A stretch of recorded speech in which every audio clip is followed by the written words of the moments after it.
Done बडी। चलिए नीचे लिखेंगे therefore mister Kishore has not made any return,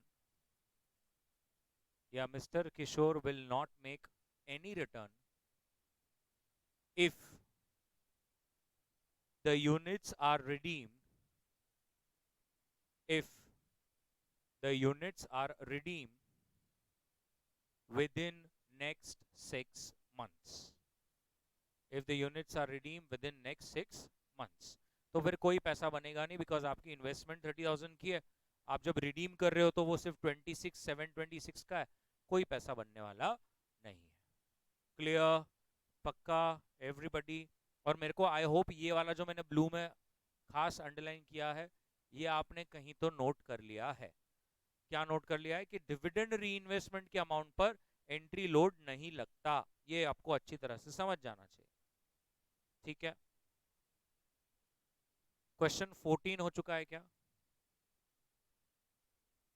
question 14 हो गया है, क्वेश्चन 15 हो गया। ओके, ये वाला तो नहीं अभी। क्वेश्चन जो बेसिक जो मैंने आपको बता दिया है पहले, वो सब खत्म हो गए। क्वेश्चन 22, 23, क्वेश्चन 23 कर लीजिए प्लीज। चलो क्वेश्चन 23 याद है, वो वैसे वाले हमने 2-3 क्वेश्चंस करे थे। चलो क्वेश्चन 23। सो सबसे पहले what is the amount that you have invested? ये याद है ना, 2 बिट है। पहला एक बिट है जिसमें आप डिविडेंड लेते हो, और फिर जो दूसरा बिट है जिसके अंदर आप अपने डिविडेंड्स को क्या करते हो, फिर से री इन्वेस्ट कर देते हो। तो सबसे पहले अमाउंट इन्वेस्टेड 300 इंटू कितना आ रहा है ma'am? Next dividend and CG,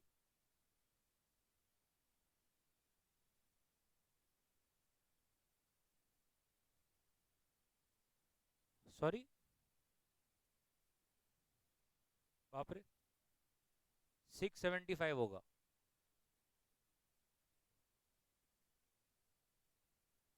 redemption amount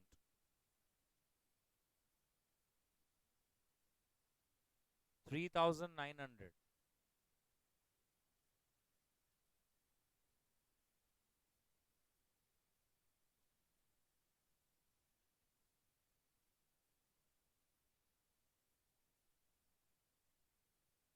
बताइए कितना रिटर्न आ रहा है ए बिट में? 24.49। सब लोग चेक कर लीजिए एक बार। बी बिट में सिर्फ क्या होगा, जो आपका जो डिविडेंड और जो सीजी है 675, जो number of units we will receive is how much? Ma'am 12.5 पे किया ना, 54 units. So total units for redemption will be 300 plus 54, that is 354 units. So redemption amount is 354 into, bolo pindu, which comes to 4602. Therefore return is equals to 4602 minus, is it 3675? हाँ sir, amount invested 3675 ही था ना?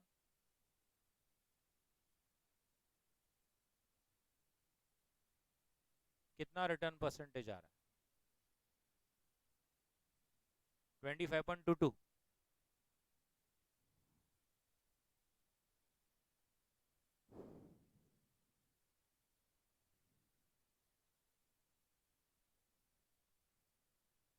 कर लीजिए। बना लीजिए एबिट बीबिट।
Done buddy.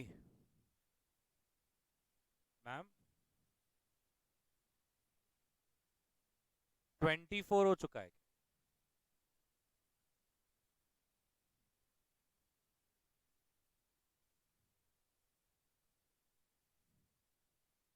27, 28। Come to question number 30। बहुत अच्छा क्वेश्चन है। Question number 30, 30।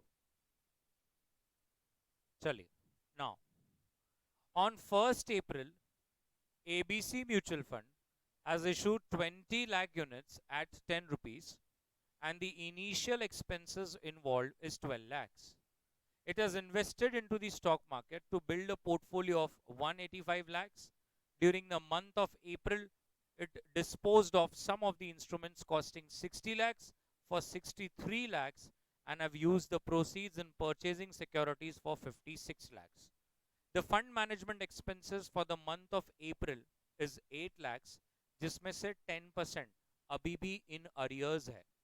In April, the fund has also earned dividends amounting to 2 lakhs and has distributed 80% of its realized earnings. On 30th of April, the market value of the portfolio was 198 lakhs. Mister Akash, an investor, अगर 100 unit लेके रखा था और अब वो dispose करना चाहता है, तो उसका एनुअल रेट ऑफ अर्निंग क्या होगा? इतना इंपॉर्टेंट क्वेश्चन है, एग्जाम में भी बहुत बार आया हुआ है, बहुत बार एग्जाम में आया हुआ है। इसको आप 4 बार 5 बार स्टार मार्क कर सकते हैं। अब इसमें क्या क्या चीजें हैं जो आपको समझनी चाहिए, इधर देखते रहिए। नंबर 1, जब क्वेश्चन की शुरुआत होती है तो उन्होंने कहा है 1 April, और बार बार मंथ मंथ मंथ की बात हो रही है, आप देख सकते हैं। और अंत में भी उन्होंने ऐसा अंत किया ऑन 30th April। इसका मतलब ये जो पूरा डेटा है ये एक ही महीने का है, अप्रैल का।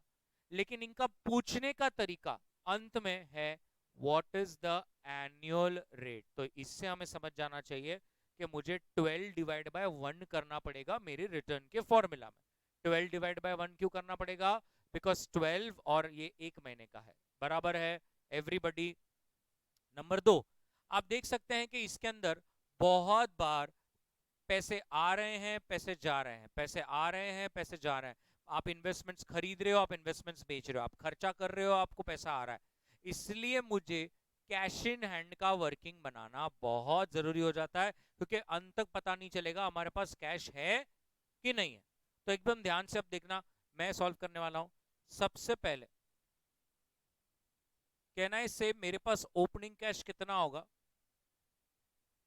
20 लाख यूनिट्स मैंने 10-10 रुपए में सबको दिया, तो वही मेरा 200 लैक्स हो जाता है, बराबर है। यहां से ही मेरी शुरुआत है। मैं लाइन बाय लाइन पढ़ता हूं, अब देखिए मैं कोई भी कुछ गड़बड़ कर रहा हूं क्या। तो सबसे पहले इनिशियल एक्सपेंस ही आपने 12 लाख रुपए दे दिए, तो मैं उसको लेस करता हूं, लेस इनिशियल एक्सपेंस 12 लाख। उसके बाद क्वेश्चन ने कहा कि 185 लैक्स का तो आपका पोर्टफोलियो है, आपने 185 लैक्स के इन्वेस्टमेंट्स करे, तो हम लोग लेस कर देंगे, लेस इन्वेस्टमेंट्स मेड 185 lakhs। उसके बाद उन्होंने कहा आपने कुछ इन्वेस्टमेंट्स 60 lakhs की 63 lakhs में बेची। बड़ी मैं तो कैश इन हैंड का वर्किंग कर रहा हूं ना, तो मेरे लिए 60 lakhs इंपॉर्टेंट है कि 63? 63 में बिकॉज जितनी कैश मेरे को आई है मुझे तो वही लेनी है। Add investment sold 63 lakhs। सही है। उसके बाद क्वेश्चन ने फिर से आगे कहा कि मैंने फिर से 56 lakhs की इन्वेस्टमेंट्स करी है, तो मुझे फिर से क्या करना पड़ेगा?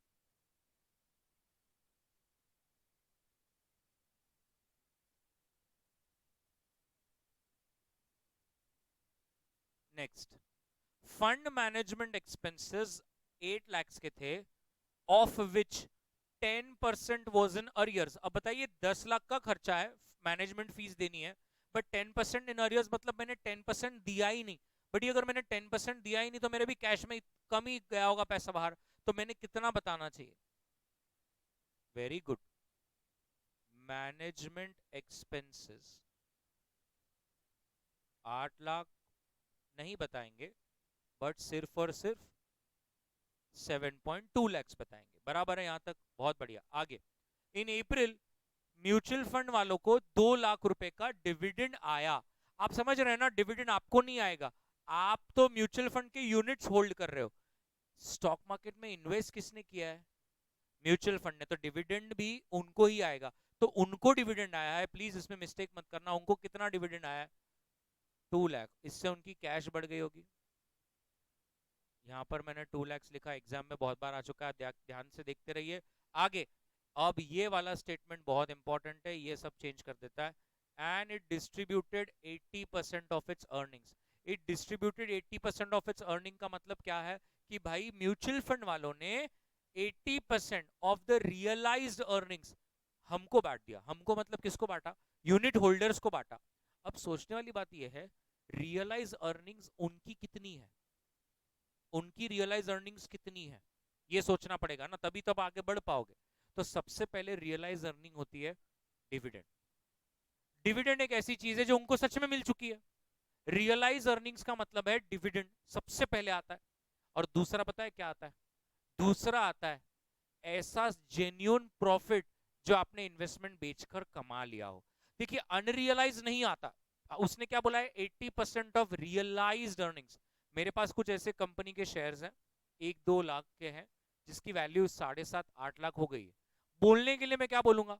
देखो मैंने 6 लाख कमाए, बट अभी तक मेरे को वो 6 लाख ऐसे कमाए मतलब क्या? अनरियलाइज पार्ट है। जब वो बेचोगे तब आप बोलो कि आप कमाया। बात समझ में आ रही है?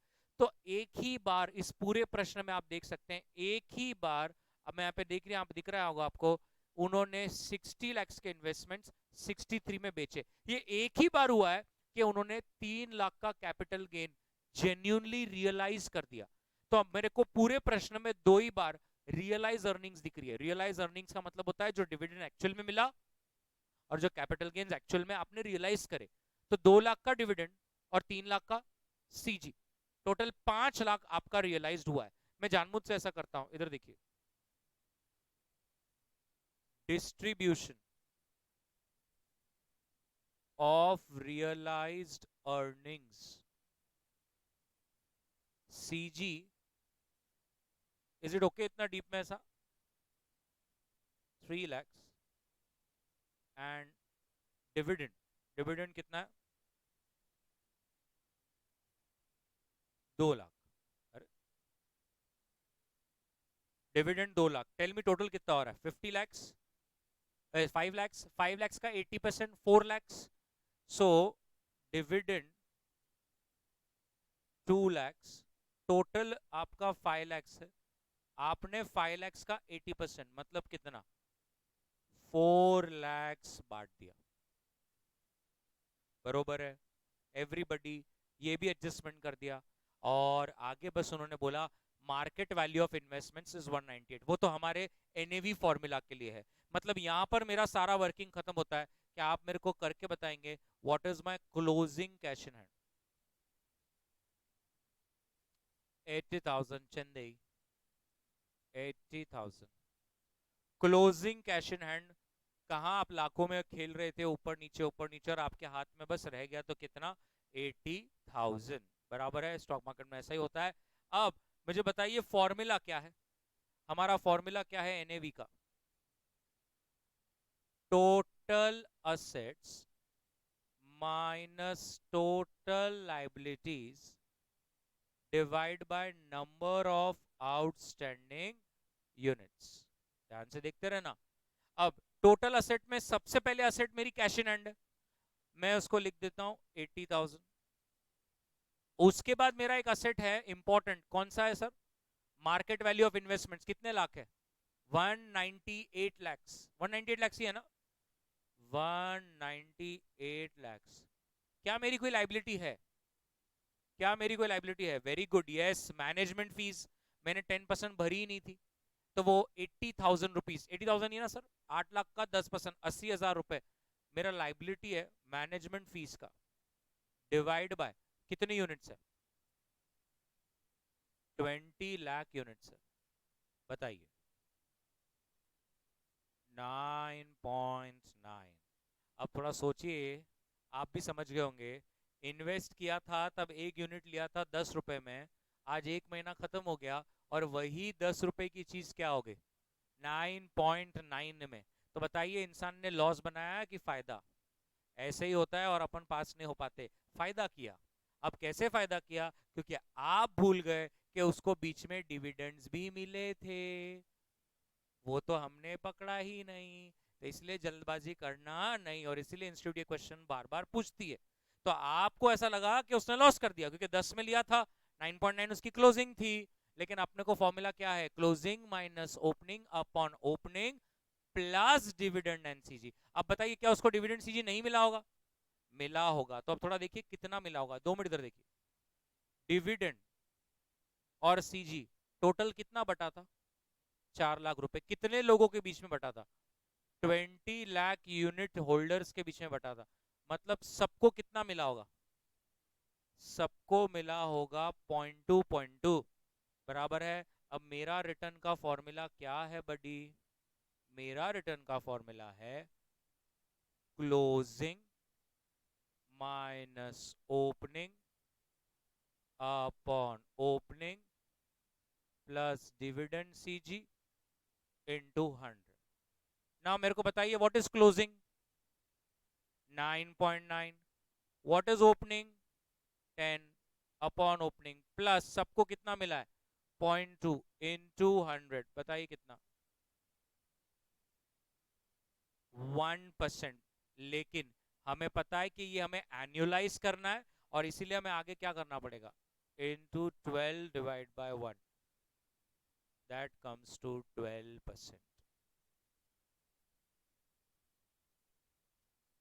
कैसा लगा? 10 मार्क का प्रश्न है ये, बहुत बार आया है। इतनी बार आया है बड़ी तुम्हें झूठ लगेगा, अप्रैल का मई भी नहीं करते हो, नंबर्स भी सेम रहते हैं, 80,000 80,000, ये चेंज ही नहीं करती इंस्टीट्यूट।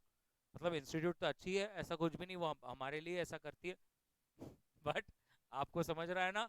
यस, तो अपने को भी अच्छी तरह से करना है। आइए अच्छी तरह से लिख लेंगे। सबसे पहले calculation of closing cash in hand, calculation of closing cash in hand, और लिख लीजिए अच्छी तरह से।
चलिए डन।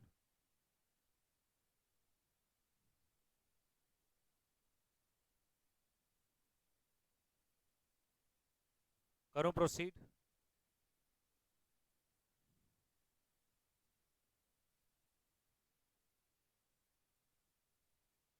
चलिए next, come to question number 33। Again exam में बहुत बार आया हुआ है,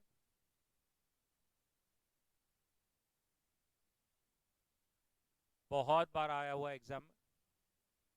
क्वेश्चन नंबर 33, आइए साथ में करें। अच्छा क्वेश्चन। एक म्यूचुअल फंड है जिसमें 10 लाख यूनिट्स हैं, 10 रुपीज ईच, और कोई एंट्री लोड पास नहीं हुआ था। उसने 4 बार अलग अलग इन्वेस्टमेंट्स करी है, जैसे शेयर्स लिए हैं, गवर्नमेंट सिक्योरिटीज, डिबेंचर्स और डिबेंचर्स। अब during the year 12 lakh dividend was received on equity shares.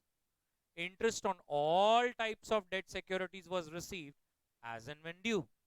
At the end of the year, equity shares and 10% debentures are quoted at 175% and 90% respectively. Other investments are at par. Find out the NAV given that operating expenses that you actually paid during the year is 5 lakhs. Also find out the NAV if the mutual fund had distributed a dividend of 0.8 per unit during the year to unit holders. इसका मतलब आपको यहां पर 2 बार solve करना है बटी।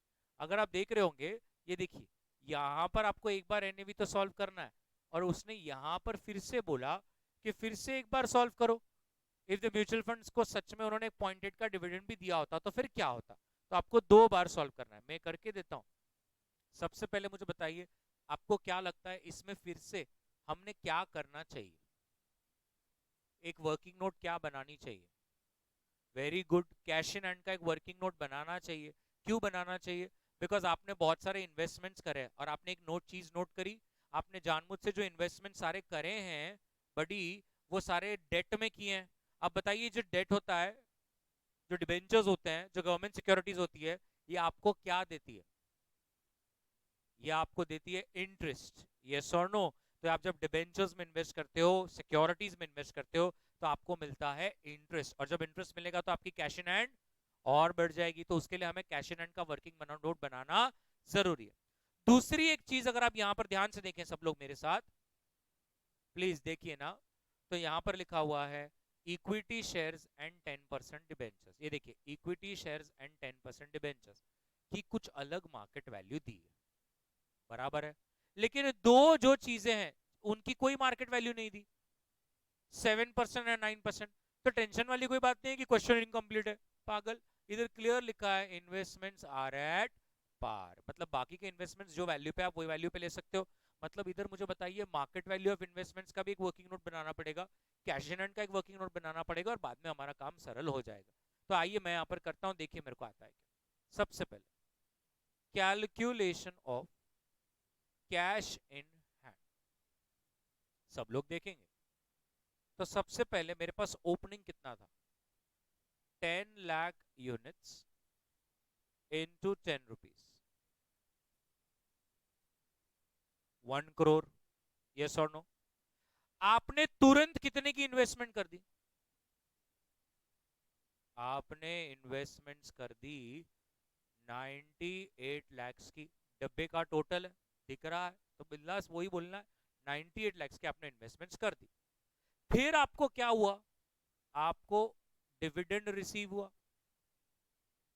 कितने का डिविडेंड रिसीव हुआ? 12 lakhs का डिविडेंड रिसीव हुआ, सही है कि नहीं? 12 lakhs का डिविडेंड आपको रिसीव हुआ है। 12 lakhs का डिविडेंड रिसीव हो जाने के बाद मुझे बारी बारी से एक एक गवर्नमेंट सिक्योरिटी डिबेंचर पे क्या लेना पड़ेगा? इंटरेस्ट। तो अगर आप देखेंगे, अब मेरे को इंटरेस्ट भी मिला है, मैं एक एक ले रहा हूं, देखिए कैसा।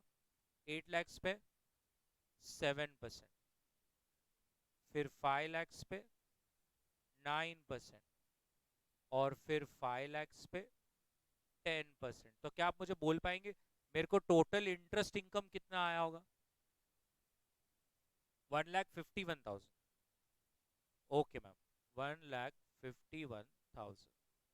आशा करता हूं सबने यहाँ पर किया है। तो आपकी इंटरेस्ट इनकम जो है वो 1,51,000 आ रही है। और क्या चीजें आ सकती है कैश इन हैंड में आपको लगता है? और क्या आ सकता है? कैन आई से ऑपरेटिंग एक्सपेंसेस? आप देख पा रहे होंगे सेकंड लास्ट लाइन में कि 5 लाख रुपए आपने खर्चा भी करा है, तो मुझे वो भी लेस करना पड़ेगा, तो मैंने वो भी लेस कर दिया। बट ये और कुछ आपको दिख रहा है कि सर ये भी करना पड़ेगा कैश इन हैंड, तो वो डिविडेंड तो याद है ना आपको, सेकंड बिट है, तो अभी तो अपन वो नहीं करेंगे। बताइए और कुछ आपके हिसाब से कि हेपन करा तेपन करा, असं काहीच नाही? चला मला क्लोजिंग कॅश इन हँड बोला. क्लोजिंग कैश इन हैंड आपने बोला 10.51 lakhs। एकदम सही, एकदम बराबर। मेरे को एक वर्किंग नोट बनाना पड़ेगा, डू यू एग्री और नो? कौन सा वर्किंग नोट बनाना पड़ेगा? मार्केट वैल्यू ऑफ इन्वेस्टमेंट्स का। अब मार्केट वैल्यू ऑफ इन्वेस्टमेंट्स में मुझे बताइए ऐसी कौन सी इन्वेस्टमेंट है जिसकी कोई मार्केट वैल्यू है ही नहीं, जो एकदम पार पे चल रहा है? वो कौन सी दो चीजें हैं? मैंने डब्बे में ब्लू में भी करके रखा हुआ है, यस और नो? तो सबसे पहला वो कौन सा है? 7% government securities which is 8 lakhs। दूसरा 9% डिबेंचर्स, कितना? 5 lakhs। बड़ी अब 10% डिबेंचर्स, मुझे बताइए 10% डिबेंचर्स की सर क्या वैल्यू है? आप बताइए 10% डिबेंचर्स की क्या वैल्यू है? 90% बोल रहे हैं वो, तो 10% डिबेंचर्स आपका कितने का है? 5 लाख का। 5 लाख का 90%, 4.5 लाख। बहुत बढ़िया चल रहा है। और अब चौथा एक ही चीज बच जाती है, क्या? Equity shares. अब इसमें क्या हो जाता है, बच्चा थोड़ा सा अंदर अंदर डर जाता है। अब इक्विटी शेयर्स की वैल्यू क्या बोली उन्होंने? 175%, बरोबर है। तो स्टूडेंट क्या करता है, 80 lakhs का 175% कर देता है, और उसका वो बराबर है, उसका बराबर चल रहा है तो वो उतना ही करेगा। ध्यान से देखिए, लेकिन क्या है यहाँ पर, आप खुद देख पा रहे हैं कि 100 रुपए की चीज, वो असेट पहले से 160 पे खड़ा है। आज वो 100 रुपी फेस वैल्यू का share is already coating at what value? 160। तो अभी आपका मार्केट वैल्यू क्या बोल रहा है? 175%। तो आपको क्या करना पड़ेगा, ऐसा बोलना पड़ेगा, सब लोग देखिए, कि अगर 80 lakhs 160 पे है तो 175 पे कितना? 87,50,000। बताइए कितना सही समझ में आया कि वो पहले से 160 पे है तो 175 का कितना बराबर है?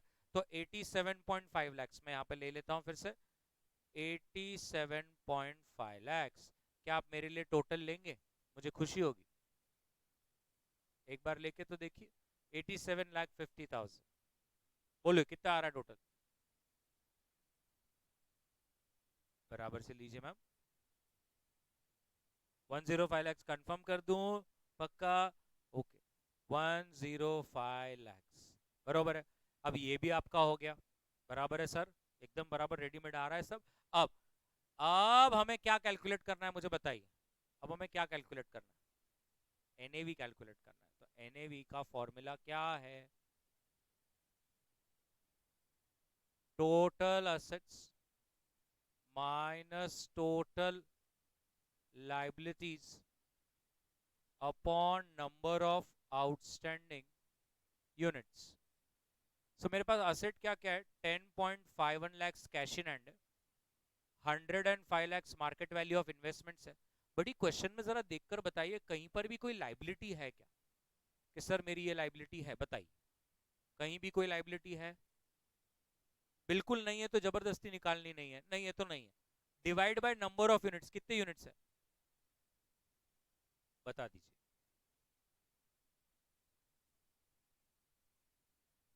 11.551, ये आपकी एनएवी है, सही है। अब उन्होंने एक बी बिट भी पूछा है कि कितना, अगर समझो वो म्यूचुअल फंड ने 0.8 रुपीज पर यूनिट का डिविडेंड बांटा होता, तो फिर हमारे एनएवी का क्या हो जाता? तो मैं आज आपके लिए बहुत सरल कर दूंगा ये। याद रखिए, ये ट्रिप क्या trick, slip of tongue, tongue of slip, calculation of NAV if mutual fund distributed dividend of 0.8, अगर ऐसा होता तो एनएवी होती 11.551 माइनस 0.8। बता दीजिए कितना, बता दीजिए कितना, भरोसा रखिए मुझ में, मैं प्रूफ भी करके बताऊंगा। 10.751। खत्म। आप बोलोगे सर मतलब अगर कल जाके मुझे क्वेश्चन में ऐसा बोला कि मैंने 2 रुपए का डिविडेंड बांटा तो बताइए मेरी एनएवी क्या होगी, तो आप सीधा हमने जितना डिविडेंड बोला उतना ही अमाउंट एनएवी से लेस कर देने का। हाँ, वही आपका फाइनल आंसर है। बट सर प्रूफ कीजिए, मेरे को तो मैजिक के साथ लॉजिक भी चाहिए। तो देखिए इधर, आपने कितने का डिविडेंड बांटा? 0.8 का। आपके पास टोटल कितने यूनिट्स थे? 10 लाख। बड़ी 10 लाख यूनिट्स को 0.8 का डिविडेंड बांटने जाएंगे तो कितना कैश इन हैंड बाहर चला जाएगा? 8 लाख कैश इन हैंड बाहर चला जाएगा। 10 lakhs into 0.8, 8 lakh cash in hand बाहर चला जाएगा। तो आपके पास जो कैश इन हैंड रहेगा अब वो कितना बचेगा? 10.51 की जगह पे कितनी कैश बचेगी? 2.51 lakhs। जरा अपनी कैलसी पर 2.51 lakhs plus 105 lakhs divide by 10 lakhs कर लीजिए। बरोबर। Yes ma'am, yes. तो कुछ बार, बहुत बार क्या होता है सोल्यूशन में ऐसा पूरा घुमाते, if we distribute a dividend of 0.8 then the total cash outflow will be 10 lakh units into 0.8 that is 8 lakhs, in such case the closing cash in hand will be, and therefore अरे बाबा काय को, जितना dividend बांटा उतने से NAV गिरेगा। ऐसा कहीं तो भी आप रूल लिख देंगे कि 2 रुपीज से डिविडेंड गिरा तो उतने से एनएवी गिरेगा, ऐसा जानबूझ से 2 बार लिखो। और 5 रुपीज से एनएवी, 5 रुपीज से डिविडेंड बटा तो उतने से एनएवी गिरेगा। ये एक स्टैंडर्ड तरीका है, स्टैंडर्ड वे है, बिल्कुल इसमें ज्यादा दिमाग लगाना नहीं। एक तो 2-4 नसें रहती है, एक आधी दब गई इधर उधर, तकलीफ हो जाएगा आगे, बहुत जिंदगी पड़ी है आपके आंखों के सामने। तो मेरी रिक्वेस्ट है आपसे कि सिर्फ जितने से डिविडेंड बटा है उतना अमाउंट आप अपनी एनएवी में से लेस कर दीजिए, आपको आपका तुरंत एनएवी मिल जाएगा। क्लियर है? और अगर एक बार आपको, जैसे मैंने अभी बताया, प्रूफ भी करना है तो आप एक बार प्रूफ भी करके रख सकते हैं आपकी कॉन्सेप्ट बुक में कि 0.8 रुपीज का डिविडेंड, 10 लाख यूनिट्स रहेंगे तो 8 लाख रुपए जाएंगे, तो मेरी revise closing cash in hand क्या हो जाएगी? 2.51 lakhs। और फिर 2.51 lakhs करके अगर आप सॉल्व करेंगे तो आपको सेम आंसर मिलेगा। Sure about this? तो ये आपका बी बिट है और ये आपका ऊपर का जो है वो ए बिट है। Sure about this? पक्का? चलिए आराम से बना लीजिए। मैंने ये बाजू बाजू में 2 वर्किंग नोट्स बनाए हैं, आप तो एक के नीचे एक बनाएंगे। यस।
चलिए डन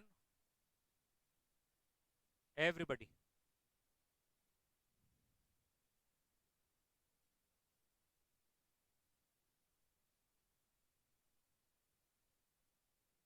पक्का।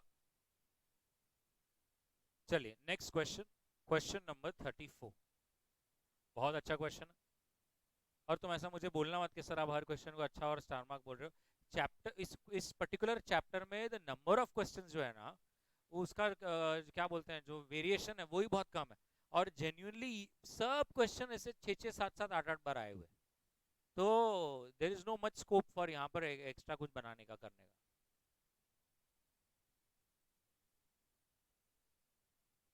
हाथ के है ये, इंस्टीट्यूट बोलती बेटा लो जल्दी जल्दी निकलते क्या, ऐसे। स्टूडेंट बोलता है नहीं मुझे और एक बार। तो चलिए क्वेश्चन नंबर 34 देखते हैं। Based on the following information determine the NAV of a regular income. अब यहाँ पर आप देखिए क्या क्या चीजें दी है। Listed shares at cost, cash in hand, bonds and debentures at cost. Of these, which are not listed and quoted as one, other fixed interest securities at cost, dividend accrued, amount payable, expenditure incurred, number of units, current realizable value of fixed income securities with a face value of 100 is 106.5. The listed shares were purchased when index was 1000, आज index 2300 है, और listed bonds की value 8 crores है। नीचे बोला there has been a decrease of 20% in unlisted bonds and debentures, and जो fixed interest securities है वो तो cost पे दिया हुआ है। क्वेश्चन कहता है करके बताओ। अब इस क्वेश्चन में क्या है मैं आपको बताता हूँ। देखो सरल है, अपने को एनएवी निकालना है। एग्रीड। एनएवी का फॉर्मूला है total assets minus total liabilities. Sorted. हुआ क्या है मैं बताता हूँ। इसमें असेट और लाइबिलिटीज सब मिक्स करके दिए। तो पहले आपको सिर्फ अलग से क्या निकाल लेना है कि भाई असेट कौन है, लाइबिलिटी कौन है। तो आपके लिए जो है वो सरल हो जाता है। नंबर वन, ये एक सिंपल बात। दूसरी, इधर देखिए 2 बार आपको ऐसा उल्लू बनाया उन्होंने।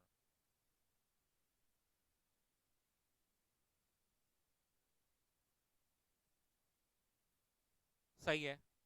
अब मुझे बताओ, हम लोग चैप्टर जब से शुरू हुआ है तब से हम क्या फॉर्मूला है हमारा, NAV is equals to market value of assets minus market value of liabilities.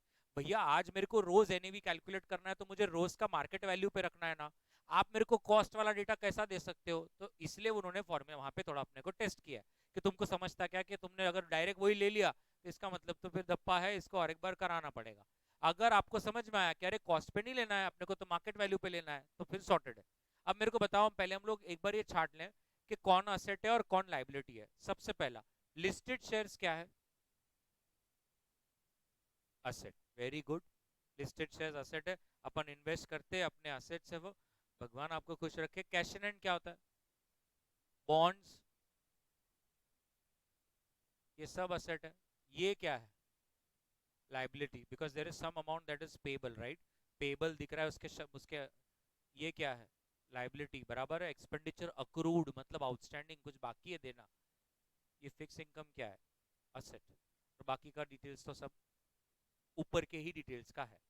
तो अभी हम लोग है ना एक एक आइटम को करते हैं। सब लोग देखिए। सबसे पहला, एवरीबडी विल फोकस यहां पर ही, लिस्टेड शेयर्स। अब ऊपर आपको कॉस्ट दिया है 20 करोड़, और इधर देखिए डब्बे में नीचे बोला है ये तो तब लिए गए थे जब हमारा मार्केट 1000 पे था, इंडेक्स हमारा निफ्टी हमारा सेंसेक्स 1000 पे था। आज तो इंडेक्स 2300 पे चला गया है। तो आप समझ ही गए होंगे क्या करना पड़ेगा। उसकी मार्केट वैल्यू कैसे निकलेगी।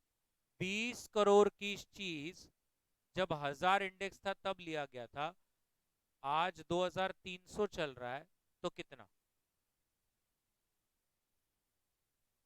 46 करोड़। सही है कि नहीं। जब मार्केट 1000 पे था तब लिया गया था, आज 2300 पर है, तो कितनी वैल्यू। नंबर 2, मैं लाइन से ही जाऊंगा। Cash in hand, very good as it is. बड़ी कैश इन हैंड का कोई मार्केट वैल्यू होता है क्या, नहीं। नेक्स्ट, अब मजा आएगा बॉन्ड्स एंड डिबेंचर्स में। सब लोग देखना, बॉन्ड्स एंड डिबेंचर्स। अब बड़ी ये बॉन्ड एंड डिबेंचर्स टोटल कितने दिए उन्होंने, 4.3। सब लोग इधर देखते रहना बोर्ड पर। तो मैं इनर कॉलम में 4.3 करोड़ लिख रहा हूं। क्यों लिख रहा हूं? क्योंकि आगे अभी कंटिन्यूएशन है। आगे उन्होंने बोला ऑफ दीज जो लिस्टेड है, सॉरी जो नहीं लिस्टेड है वो 1 CR है। एक मिनट ना, नॉट लिस्टेड वो कितना? 1 CR। एक कॉमन सेंस, 4.3 में नॉट लिस्टेड 1 CR है, तो लिस्टेड वाला 3.3। बताइए कितना सरल है। अब आप खुद देख सकते हैं उन्होंने यहां पर क्या बोला, वैल्यू ऑफ लिस्टेड शेयर्स आज कितनी है? 8 करोड़। मतलब ये जो 3.3 करोड़ है इसकी वैल्यू आज क्या है? 8 करोड़। और ये नीचे यहां पर क्या बोला है कि there has been a decrease of 20% in which bonds? In unlisted bonds. अब मेरे अनलिस्टेड बॉन्ड्स कितने हैं? 1 करोड़। तो इसकी वैल्यू कितनी है? इसका मतलब टोटल बॉन्ड्स की वैल्यू 8.8 करोड़ है। कितना सही, एकदम सुंदर डायग्राम से सभी क्लियर हो गया कि भाई इसमें इतना लिस्टेड है, इसमें इतना अनलिस्टेड है। अनलिस्टेड का वैल्यू इतना, लिस्टेड का वैल्यू इतना, टोटल मार दिया, बॉन्ड की वैल्यू बाहर। यहां तक क्लियर है? ओके, आगे बढ़ते हैं। अब मेरा आता है डिविडेंड अक्रूड। तो डिविडेंड अक्रूड कितना है बढ़िया, आपके अपने क्वेश्चन में देख के बताइए। 0.8 करोड़ कह रहे हो आप, ठीक है। डिविडेंड अक्रूड आ गया। उसके बाद क्या है? Amount payable on shares. Amount payable on shares. But ये अमाउंट पेबल ऑन शेयर्स को तो नेगेटिव करना पड़ेगा ना, बिकॉज ये क्या है? लाइबिलिटी। कितना है? 6.32 करोड़, बरोबर। ये अमाउंट पेबल हो गया। उसके बाद एक्सपेंडिचर इंकर्ड कितना? Expenditure incurred 0.75। ये भी क्या हो जाएगा? लेस हो जाएगा। यस और नो? उसके बाद नंबर ऑफ यूनिट्स थोड़ी ना लेना होता है। उसके बाद क्या है? Current realisable value of fix income securities 106.5 दिया है। अपना फिक्स इनकम सिक्योरिटीज ऊपर दिया हुआ है ना। अपनी फिक्स इनकम सिक्योरिटीज कितनी है जो क्वेश्चन में दी हुआ है? 4.5 करोड़। वो 100 पे है, तो 106.5 पे कितना? मैं उसको 106.5 पे क्यों लेकर आ रहा हूं? क्योंकि क्वेश्चन में बोला है, मेरे मन का थोड़ी है। क्वेश्चन में ही बोला है कि फिक्स इनकम सिक्योरिटीज को कितने पे लाना है? 106.5 पे लाना है। तो 106.5 पे कितना? 4.7925 करोड़।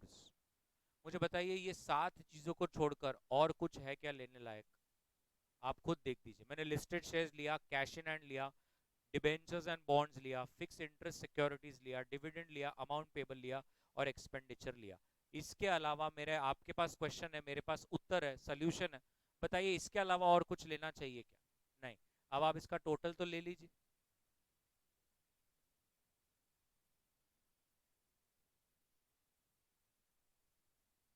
ऐसा? मैम ये क्या है? Net market value of assets. मैं नेट वर्ड क्यों यूज कर रहा हूं? बिकॉज उसमें से मैंने मार्केट वैल्यू ऑफ लाइबिलिटीज भी लेस कर दी है। सब लोग एक बार चेक कर लीजिए, 176.3225 ये है ना? बिल्कुल सब लोग चेक करिए। उसके बाद divide by number of outstanding units. तो बड़ी नंबर ऑफ आउटस्टैंडिंग यूनिट्स कितने हैं? 20 lakhs।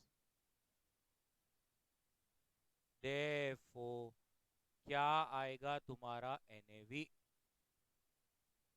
गलत है टोटल, बाप रे। बहुत बढ़िया।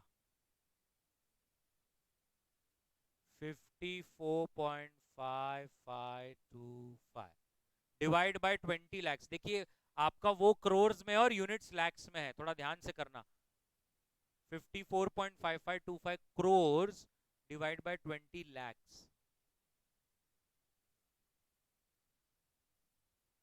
272 पॉइंट। ये आपका एनएवी आ गया। Sure about this? है तो छोटे सा क्वेश्चन, बट चलिए बना लीजिए। क्या हो गया मुझे बोलो।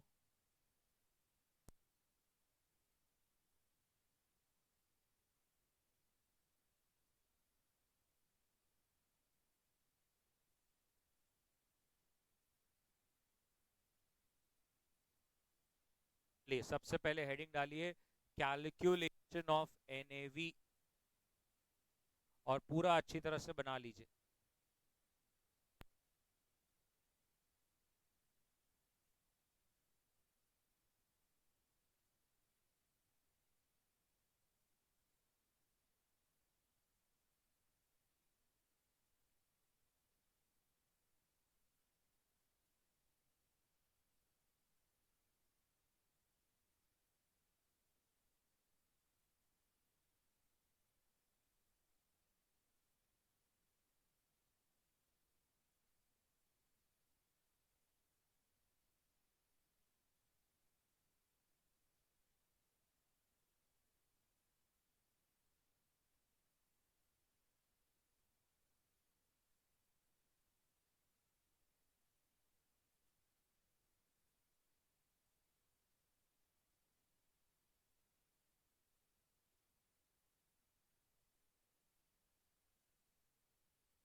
सबका हो गया।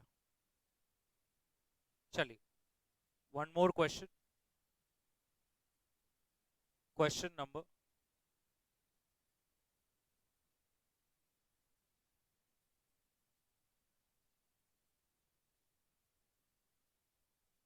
Yes, question number 40। Question number 40, everybody.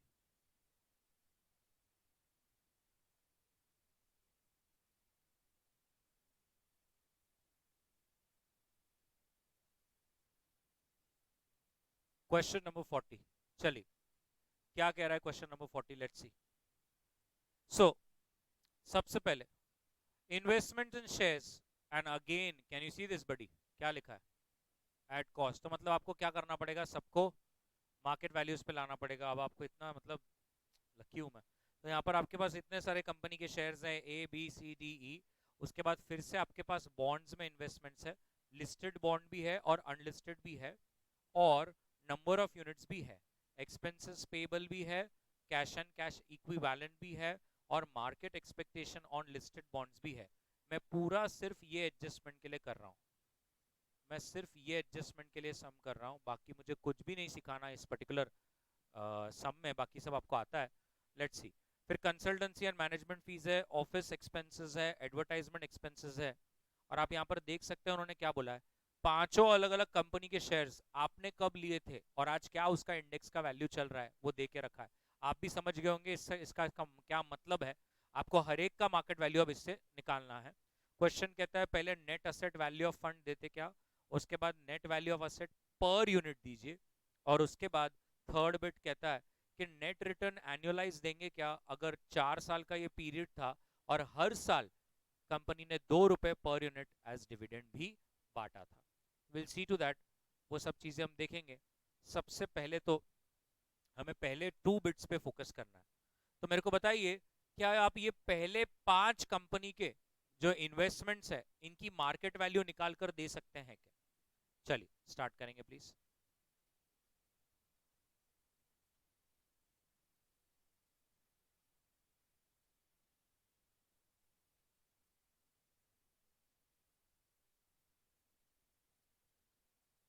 सो सबसे पहले फार्मा, उसके बाद कंस्ट्रक्शन,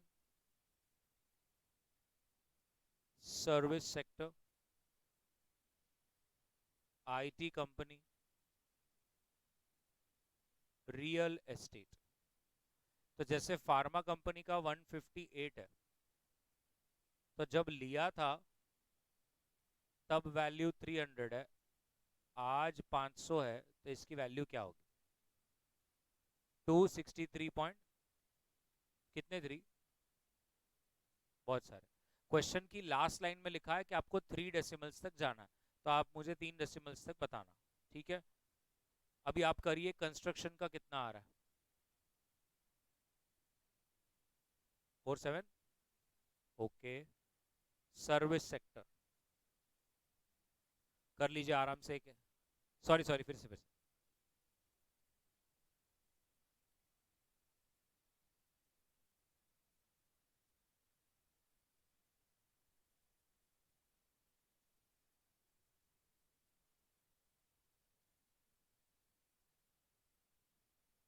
नेक्स्ट, रियल एस्टेट,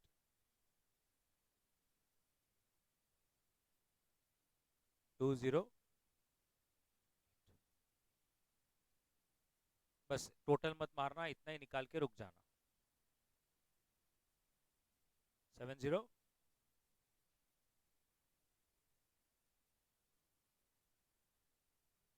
निकाल लीजिए मार्केट वैल्यू ऑफ इन्वेस्टमेंट्स।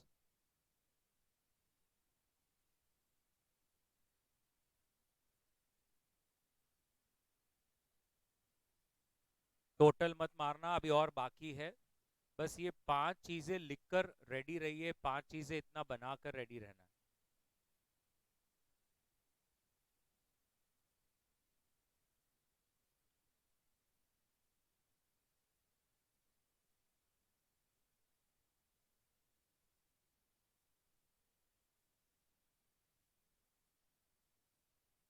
बढ़ू आगे। अब मुझे बताइए उसके बाद क्या है? उसके बाद है बॉन्ड्स, लिस्टेड बॉन्ड्स और अनलिस्टेड बॉन्ड्स। तो लिस्टेड बॉन्ड्स और अनलिस्टेड बॉन्ड्स ये दो चीजें हैं। एक मिनट, लिस्टेड बॉन्ड्स और अनलिस्टेड बॉन्ड्स, ठीक है। लिस्टेड बॉन्ड्स की क्या वैल्यू है बड़ी? 24 करोड़ बराबर है। और अभी आपका जो कूपन पेमेंट है, जो रेट ऑफ इंटरेस्ट कंपनी दे रही है जिस भी आपने डिबेंचर में इन्वेस्ट करा है, वो कितना है? 14%। लेकिन क्या आपने उस डब्बे की आखिरी लाइन देखी कि मार्केट में तो रेट चल रहा है कितना? 8 पॉइंट बराबर है। अभी आपने ये, आपने देखा फार्मा का आपने कैसे किया? हम सोचेंगे कि हमें यहां पर भी ऐसा ही करना पड़ेगा कि 24 करोड़ का 14% पे तो 8.44 पे कितना? Let me tell you what you'll do is wrong. अब इधर देखिए, 24 करोड़, हम क्या सोचेंगे? अभी अपना रेट क्या है? 14%। तो 8 पॉइंट पे कितना बराबर है? नहीं, मैं उल्टा कर रहा हूं, इधर देखो। 8.44 क्या है परसेंटेज? वो 8.842। तो 14 पे कितना? आप मुझे बताइए क्या आंसर आ रहा है?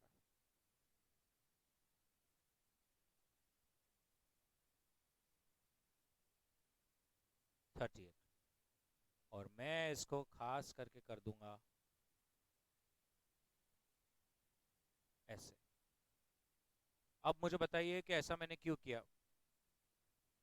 तो मैं आपको अब थोड़ा सा इसके पीछे का बैकग्राउंड बताता हूँ। एवरीबॉडी, क्या आपने कभी सुना है कि बॉन्ड्स और इंटरेस्ट रेट के बीच में इनवर्स रिलेशनशिप होता है? इनवर्स रिलेशनशिप होता है, यस। इसको हम लोग इंटर में भी समझते थे एक एग्जाम्पल से। 2 मिनट में वो एग्जाम्पल फिर से दोहराना चाहूंगा कि समझ लो कि अगर मैं 12% पे बॉन्ड्स इशू करके बैठा हूं और यहाँ वाले लोगों ने 12% पे मेरे बॉन्ड्स को सब्सक्राइब कर लिया, आप सबने मेरे बॉन्ड्स को सब्सक्राइब नहीं किया, ठीक है। अब मैं तो इनको अगले 10 साल तक 12% रेट ऑफ इंटरेस्ट देने वाला हूं, मतलब देने वाला हूं। जितना भी इन्होंने इन्वेस्ट किया है 12% मैं देने वाला हूं, ये कंफर्म है, ठीक है। आप सबने इन्वेस्ट नहीं किया। अब 2 मिनट रुकिए, मार्केट में रेट 6% हो गया मार्केट में। भाई मैंने तो आपको प्रॉमिस किया तो मैं तो आपको 12% दूंगा ही। मार्केट में रेट 6% चला गया। अब आप सबका पोपट हुआ कि आप सबका पोपट हुआ? आप सबका पोपट हुआ है। क्यों? अब थोड़ा सोचिए। आपने मेरे बॉन्ड में इन्वेस्ट ना करके बहुत बड़ी गलती कर दी, क्योंकि अब मार्केट में रेट क्या चल रहा है? 6। अब आप कहीं पर भी इन्वेस्ट करोगे तो कितना मिलेगा? 6%। आप मेरे बॉन्ड में इन्वेस्ट कर लेते तो अगले 10 साल तक 12% लॉक कर लेते। तो 1 मिनट, अब आपको तो इन्वेस्ट करना है, तो अब आप क्या करोगे?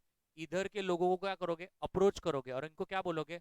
ए मेरे को वो वीडी का बॉन्ड देना प्लीज, 100 का लिया था 100 में देना। कोई 100 का 100 में देगा क्या? वो बॉन्ड बेचेंगे, आपके हाथ में पैसा आएगा तो आप कहां लगाओगे? तो वो नहीं बेचने वाले।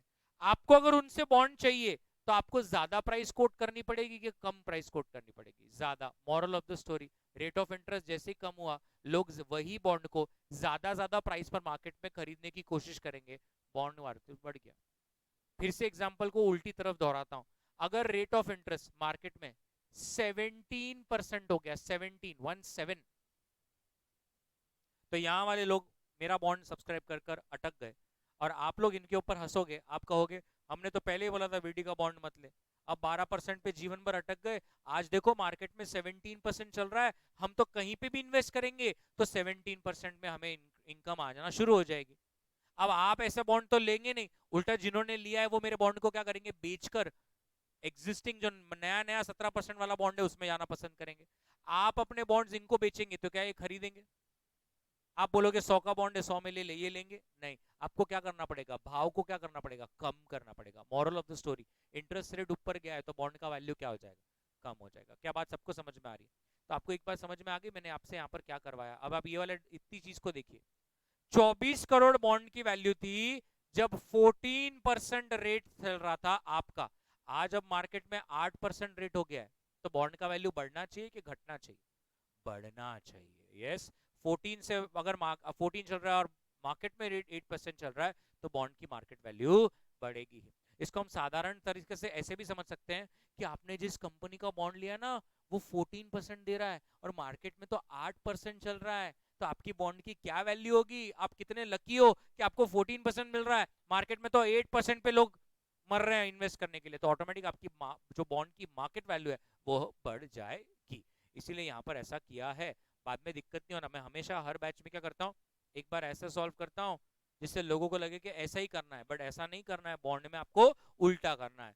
याद रखना, बॉन्ड और interest rates have inverse relationship. तो ये जो मैंने रेड में स्टार मार्क किया है, आप भी वहां पे ऐसा कर वहां पर लिख देना चाहें तो लिख सकते हैं कि bonds and interest rates have inverse relationship.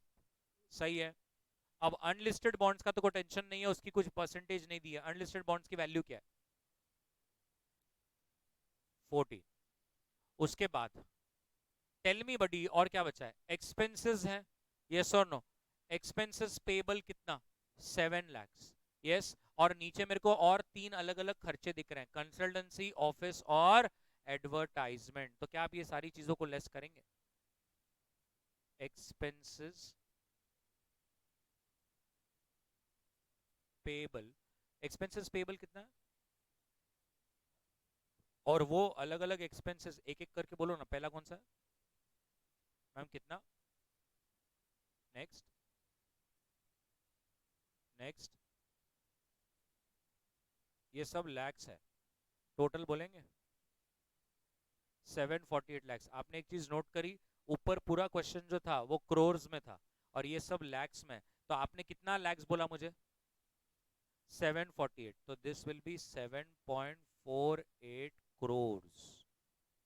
क्या आप मेरे को अब मेरा नेट असेट वैल्यू बता सकते हैं?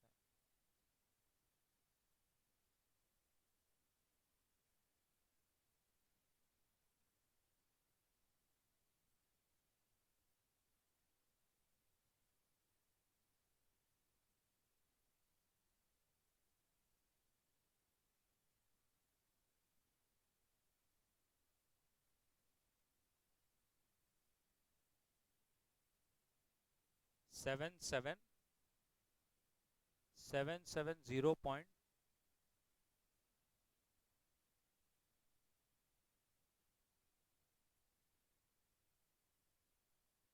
बरोबर। This is my net asset value of fund. और मेरे को उन्होंने बीबिट में एक और एक चीज पूछी है, क्या पूछी है? Net asset value per unit भी पूछा है, तो मुझे अब बस क्या करना पड़ेगा? Divide by number of units. मेरे कितने यूनिट्स हैं? 8.4 करोड़। तो अगर मैं उसको डिवाइड बाय 8.4 करोड़ दूं तो मुझे आप एनएवी बताएंगे? 90, ऐसा कर लीजिए। चलो, इतना पहले बना लो, नेट असेट वैल्यू और एनएवी।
बोल रहे हो?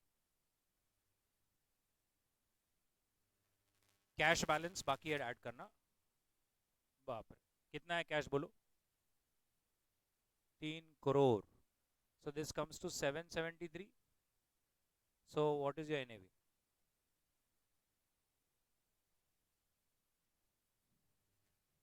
बहुत बढ़िया। Done. Now there is one more bit. क्या पूछा है नीचे? Determine the net return if the period consideration is 4 years and the fund has distributed 2 rupees dividend per year as cash dividend during the same period. अब मेरे को बताओ, मेरे को अगर रिटर्न कैलकुलेट करना है तो आपको नहीं लगता कि मेरे को ओपनिंग एनएवी भी चाहिए? मेरे पास ओपनिंग एनएवी किधर है? आपने जो एनएवी निकाली है कौन सी एनएवी थी? ये तो क्लोजिंग एनएवी थी। तो कहना है से अब मेरे को ओपनिंग एनएवी भी निकालना पड़ेगा। अब बेस्ट पार्ट ओपनिंग एनएवी का क्या है कि हमें सब वैल्यूज को चेंज करने की जरूरत नहीं है। हम डायरेक्टली क्या करेंगे, जो भी हमें नंबर्स दिए हैं वो एक बाय एक करके ले लेंगे। तो चलिए सबसे पहले एक लाइन छोड़कर लिखिए, calculation of opening NAV. Calculation of opening NAV, calculation of opening NAV. और उसमें पहले 5 कंपनी के जो इन्वेस्टमेंट्स है शेयर्स में, आप डायरेक्ट वही अमाउंट ले लीजिए।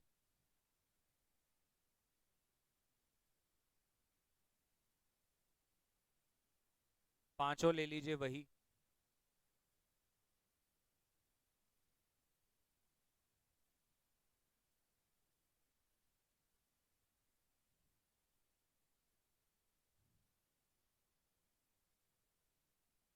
बॉन्ड्स की भी वैल्यू चेंज नहीं करेंगे, वही लेंगे। बट एक्सपेंसेस पेबल नहीं लेंगे। एक्सपेंसेस पेबल क्यों नहीं लेंगे? Because expenses payable last closing date का होता है।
एक्सपेंस पेबल नहीं लेंगे।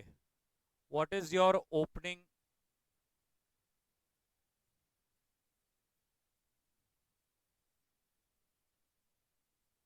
चलिए ओपनिंग एनएवी निकाला क्या? सो ओपनिंग एनएवी में हमें मार्केट वैल्यू करने की जरूरत नहीं है। और ओपनिंग एनएवी में सिर्फ क्या क्या आएगा? ओपनिंग एनएवी में डायरेक्ट 158, 62, 112, 68, 20 बॉन्ड्स, अनलिस्टेड बॉन्ड्स और कैश इन हैंड। कौन सी चीजें नहीं लेंगे? एक्सपेंसेस पेबल नहीं लेंगे, बराबर है। क्यों नहीं लेंगे? बिकॉज वो ईयर एंड पे आता है। एक्सपेंस पेबल अभी अपने को कोई पे नहीं करना, ओपनिंग में वो नहीं रहता है। इसलिए जो ब्लू टिक्स किए हैं वो सारी चीजों का टोटल कीजिए, divide by number of units. कितने यूनिट्स है तुम्हारे पास? 8.4। डिवाइड बाय 8.4 यूनिट्स करेंगे तो आपको आपका ओपनिंग एनएवी मिल जाएगा। एक बार ओपनिंग एनएवी आ गया तो यू हैव दिस फॉर्मूला जहां पर आपको तो फॉर्मूला मालूम है, closing NAV minus opening NAV upon opening NAV plus, ये प्लस 8 क्यों किया है, बिकॉज 2 रुपीज का डिविडेंड है और 4 साल का पीरियड है। तो अगर आपको 4 साल 2-2 रुपए मिले हैं तो आपको 8 रुपीज डिविडेंड के तौर पे मिला होगा, तो वो 8 वहां पर आ जाएगा इंटू 100 इंटू 1/4। अगेन 1/4 क्यों, because it's an annualise return, और अगर ये रिटर्न पूरा 4 साल का है तो हमको 1/4 तो करना ही पड़ेगा, इसीलिए।